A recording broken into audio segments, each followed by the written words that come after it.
Beep, beep, beep, beep, beep, beep, beep, beep, beep. And welcome to the Court of the EDI Jester. Good morning, good afternoon, good evening, and good night to those of you that are here. Hello, and thank you for watching. Subscribe, share, most of all, share.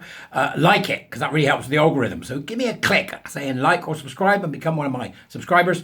Then you'll get, every wibble I have to say about anything. And I've got a good one today. I'm so pleased.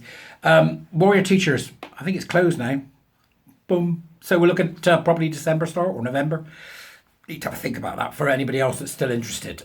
More details will go up in time. Buy me a coffee, usual. Right? There are moments. There are moments in the fight against, all the rubbish, right? What I call the rubbish, the postmodern udder. There are fights in the moment that we win, or that you see something happen that just happened out of nowhere that are just so enjoyable. And today I've got for you another one of those. Now, I can think of a few. Like Alison Bailey winning her case, Maya winning her case, hey? Judicial reviews that we've won, where you just get a day and you're like, the sun's shining today. So I've got another one.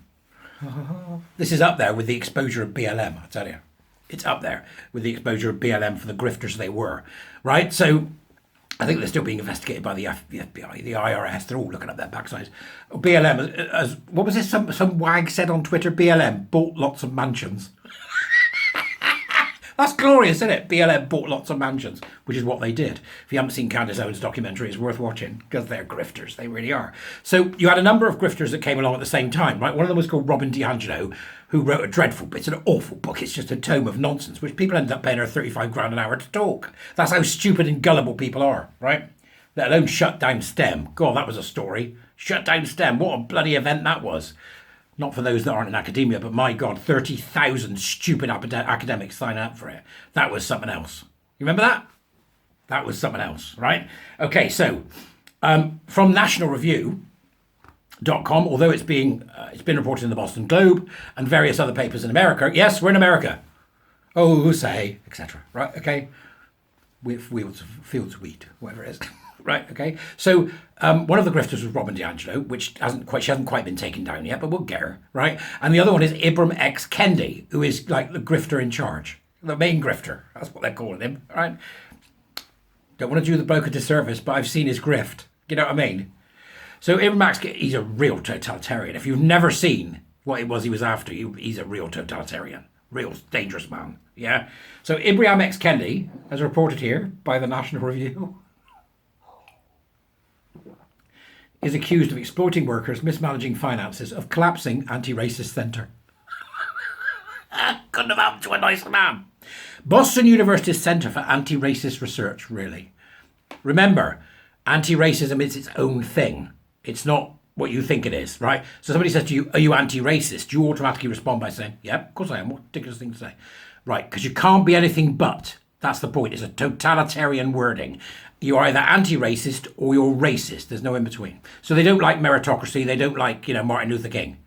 They're just anti-racists, which in effect are just a different type of, grievance gerbil. They're a race-addled grievance gerbil, not a gender-addled grievance gerbil. Still part of the same thing. Still part of woke. Yeah, that's still part of woke. Right? Okay. So the research centre was headed by race theory guru and left-wing activist Ibram X Kendi has laid off almost half of its employees just 3 years after its founding, according to media reports. Former employees of the centre are now claiming that Kendi exploited them and mismanaged the centre's financial resources. A university spokesman did not disclose the number of staffers that were leaving the centre. I bet they didn't. There's going to be... Can you imagine the egg on face right now? But Fox News confirmed that 15 to 20 employees were laid off. The Boston Globe, which first reported on the centre's trouble last week, previously said that between 20 and 30 employees were let go. How many people were in this anti-racist centre? Rachel Lapel Cavalario, a Boston University spokeswoman, said in a statement that the centre is transitioning to a fellowship model, with Kendi remaining at the helm as its director, albeit with fewer employees. Before the recent layoffs, Kendi's centre employed about 45 people. 45 people for a grift, in an anti-racist totalitarian grift. After the news broke, some staffers of both Boston University and the Centre for Anti-Racist Research spoke out against Kendi's mismanagement of financial resources and leadership. Spencer Piston, actually faculty lead of the Centre's policy office and a political science professor, told the Globe that the internal problems started very early on when the university decided to create a centre that rested in the hands of one human being, an individual given millions of dollars and so much authority.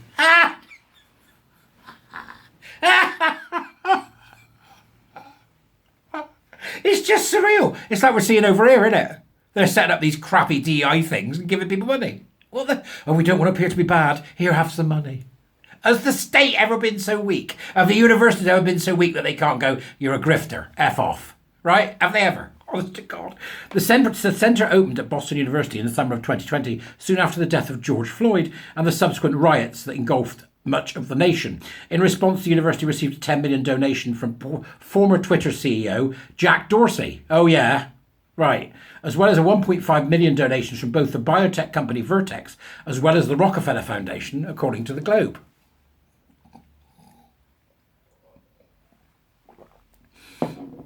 Saida Grundy, a sociology professor who previously worked at the centre before quitting in 2021, said it lacked structure and that she was forced to work long hours. It became very clear after I started that this was exploitative and other faculty experienced the same and worse, she said.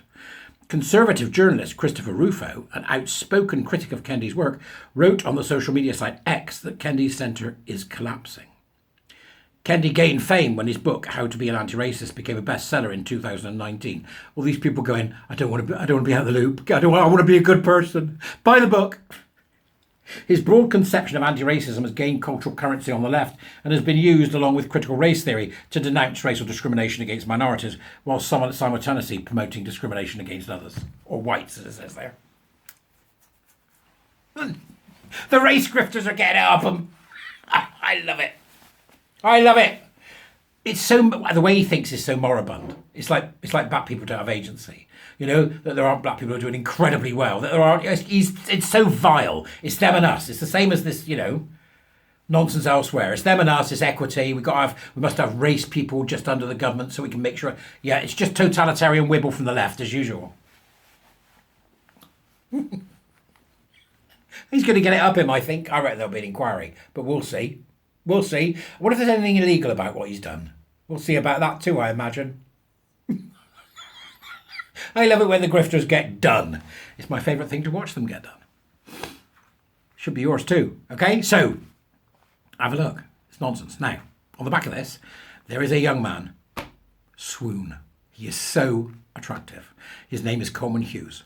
Right? And if you've never come across Coleman Hughes, he's possibly one of the most attractive men on the planet. He makes me go weak at the knees. Not for naughty reasons, but just because he's he's calm and cool and collected and handsome and intelligent, right? And he's repeatedly asked Kendi to debate him, and every time that he's been asked, Kendi just makes ridiculous excuses. Like we've got, Fred's always asking people to debate him and then backing out, isn't he? Well, Coleman Hughes is a really strong thinker. He's like a very young Thomas Sowell. So Kendi is now going to find himself under increased scrutiny, as is anti-racism and critical race theory, which it should do, because this needs to be eradicated from our society. End of story. Except in the legal field, where it offers vital protections. It should never have left the legal field. Like the rest of this stuff should never have left academia. God, academia and the law have got a lot to answer for on this front, haven't they? Anyway, that's enough of my waffle. Go and see what Kendi's got to say elsewhere, if you like, because it's fun. But better still, go and watch Coleman Hughes. Won't go off.